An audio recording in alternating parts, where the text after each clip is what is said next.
আমি তো বিছনায় আছিলাম। কার বাড়ি ছাদে আমি?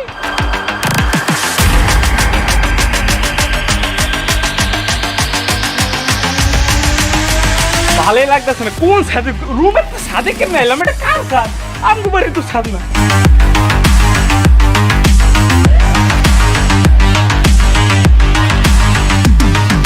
একদিনের জন্য তোমাকে ছাদে সার্ভাইভ করতে হবে, তাহলে তুমি তোমার বাসায় যেতে পারবে। এটা তো প্র্যাঙ্ক হইতেছে। হ্যাঁ এই ছেলে, আমাকে দেখতে পারবি না তুই। কেমনে? আমি হলাম হজবরল। তোকে একদিনের জন্য এই ছাদে সার্ভাইভ করতে হবে। আর যদি না করি? না করলে তুই মারা পড়বি। তুই যদি চেষ্টা করিস ছাদের দরজা ভেঙে বের হবি, তাহলে তুই মারা পড়বি। আর ওই দরজা কখনোই খুলবে না। এই ছাদে তোর প্রয়োজনীয় অনেক কিছু আছে, সেটা তোকে খুঁজে নিতে হবে। সেটা তুই কিভাবে কি ব্যবহার করবি সেটা তোর বিষয়। সময় শেষ হলে অটোমেটিক দরজা খুলে যাবে, আর এটাই তোর চ্যালেঞ্জ। তোর সময় শুরু এখন থেকে। তো গাইস, দেখতেই তো পাল্লা, হজবরল সাহেব আমাকে ছাদের ভিতরে আটকিয়ে দিয়েছে। সে আমাকে চ্যালেঞ্জ দিয়েছে, বাট আই ডোন্ট নো সে কে। কিন্তু চ্যালেঞ্জটা আমার কমপ্লিট করাই লাগবে, না হলে আমি মারা পড়বো। হজবরল সাহেব তো বললো আশেপাশে অনেক কিছুই আছে, দেখি কি কি দরকারি জিনিসপত্র আছে। এখানে তো একটা চিলের কোটাও আছে। তো গাইস, এখানে আমি একটা টারবাল পাইছি, এটাকে আমি বাইরে নিয়ে আসি। আর এটাকে আমি কি করবো জানো? যে আমি একটা ক্যাম্প বানাবো, যে জায়গার ভিতরে আমি থাকবো। ছাদে প্রচন্ড রোদ আর গরম লাগতেছে, পানি তৃষ্ণাও লাগতেছে, কিন্তু হজবরল সাহেব আমার জন্য কোনো পানির ব্যবস্থা করেনি। একটা আছে যেটা হলো টাঙ্কির লাইন, কিছুতে নাই। হজবরল সাহেব কি কচু রাখছে। আরে আরে চাকু পাইছি, চাকু পাইলাম কিন্তু কাটার জন্য তো কিছুই নাই। যেহেতু পাইছি এটা ক্যাম্পে যায় রাখতে দিই। মনে আমার কোনো বাসা বাড়ির উপরে হালাই দিছে, আমি আটকে গেছি। ঠিক আছে, হজবরল সাহেব আমাদের কি দিয়েছে? বাটি আর এটার ভিতরে মুড়ি, ডাল চাল মিক্স করা। হজবরল সাহেব কি চাইতেছে আমি খিচুড়ি রান্না করি? এখানে আছে মশলাপাতি, সব সেট করা। মনে হইতেছে আমি স্কুইড গেম খেলতেছি। এগুলো হলো জিরা বাটা, পেঁয়াজ আর রসুন বাটা। এখন আমি ভাই বুঝাইছি দুপুরের খাবার রান্না করা লাগবে খিচুড়ি। আই হ্যাভ নো আইডিয়া যে কিভাবে খিচুড়ি রান্না করা লাগে। আর হজবরল সাহেব জানে যাবে খিচুড়ি রান্নাতে পারি না। প্যারা নাই, আমি রান্না করার চেষ্টা করব, দেখি কেমন খাইতে হয়। এখানে কি আছে? এই যে দুইটা তেল, এটা হলো সয়াবিন তেল, এটা কেরোসিন তেল, এটা আগুন ধরার জন্য। আর এখানে আছে একটা গ্যাস লাইট। হবে না? চলে চলে, আগুন জ্বলে। রসুন, মশলাপাতি, পাতিল, চামচ। তো যাই হোক, এগুলো সব পাইছে, এগুলো আমার ক্যাম্পে নেই। এগুলো সবই দরকারি জিনিস। ভাই কি পাইছি? একটা আলু। তো গাইস, এখন বানাবো চুলা। আর চুলার জন্য আমার যে ইট গুলা দরকার, এগুলো আমি নিয়ে এই জায়গায় আনবো। তো গাইস, চুলা কমপ্লিট।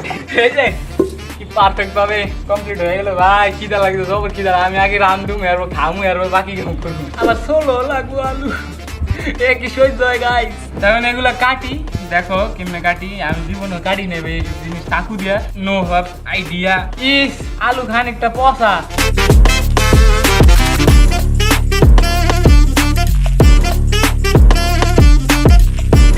রাইস এগুলো সব দেওয়া শেষ। তো এখন চাল ডাল দেবো। এ হলো চাল ডাল। বন্ধুগণ, আজকে দেখাবো কিভাবে খেতে হয় খিচুড়ি।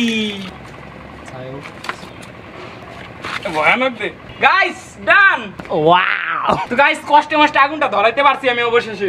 এখন সয়াবিন তেল দিয়ে দিব পাতিলের ভিতরে। আমি এটা দিয়ে দিতেছি। তাই আমি আলু সব একসাথে দিয়ে দিতেছি। ভাইজা বুঝে একটা কিছু হইবে, খাইতারলে হইছে। কি বাবা সির, এনে সবকিছু আমি দিয়ে দিতেছি।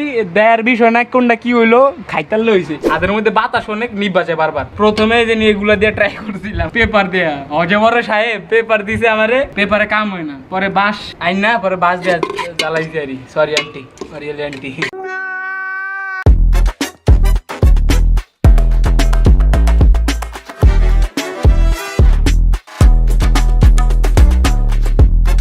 গাইস, আল্লাহর রহমতে, আল্লাহর অসীম রহমতে খিচুড়ি হয়ে গেছে। দেখতে পাচ্ছ? নামায় ফেলবো, নামায় এক জায়গায় রাখতে দিব। তারপরে এগুলো সব পরিষ্কার করে ফেলবো। কি সুন্দর করে রান্না করছি রে। গরম রে গরম রে গরম রে। আমার আম্মু যদি দেখতো যে আমি এত সুন্দর করে খিচুড়ি রান্না করেছি, আমাকে একটা অস্কার গিফট দিত।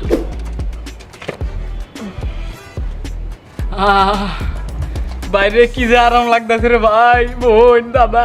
নুইয়া আসিলাম, মাথা ব্যথা করে। আমার ওই দিনগুলোর কথা মনে পড়তেছে।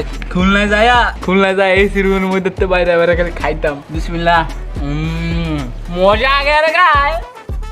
আসলে গাইস, আমি যদি আমার নিজের রেটিংটা 10-এর ভিতরে, 10-এর মধ্যে 7 পাই এটা। তো যাই হোক, ওভারঅল খুবই সুন্দর খাবার। আমি হজবরল, তোর চ্যালেঞ্জ দেখে আমি খুশি হইলাম। তুই আমার চ্যালেঞ্জ কমপ্লিট করেছিস, হ্যাঁ হ্যাঁ। অনেক কষ্ট করেছিস, তাই খুশি হয়েছি। এখন কি করুম? এখন কিছুই না, দরজা এতক্ষণ খোলাই ছিল।